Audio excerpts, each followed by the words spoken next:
All new at 6 o'clock, tens of thousands of missing votes in primarily African-American neighborhoods in Georgia. That's the conclusion reached by the Coalition for Good Governance, a nonprofit working for election integrity. Now, in a just-released study, the group finds a disproportionate number of black people who voted. They skipped a very important race. Yeah, it's a very serious issue. CBS 46's Ashley Thompson has been investigating these claims. She joins us live from the Capitol with much more on how the researchers actually got here.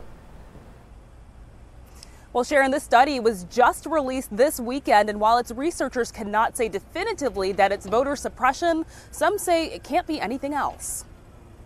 A new study by the Coalition for Good Governance finds approximately 127,000 fewer votes were recorded for Georgia's lieutenant governor race than the nonprofit believes should have been. The data came straight from the Secretary of State's website.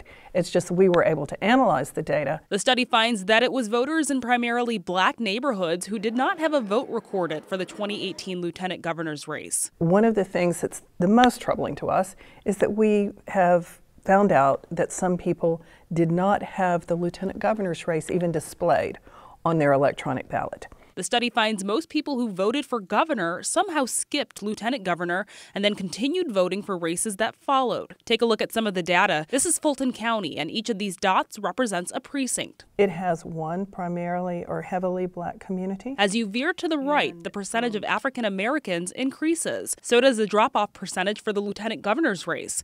This precinct in southwest Atlanta shows 387 people voted for governor, while just 337 of them voted for lieutenant governor, a 13% drop-off rate. While people would like to argue in some quarters, oh well, people just were not interested in that race, people who voted on paper ballots were. So Union City, College Park, parts of southwest Atlanta, those are just a few of the areas that were impacted by this. I did reach out to Governor Brian Kemp's office for comment, but they are not commenting because of pending litigation with this coalition. It's also important to note that the lieutenant governor's race was decided by a little more than 123,000 votes.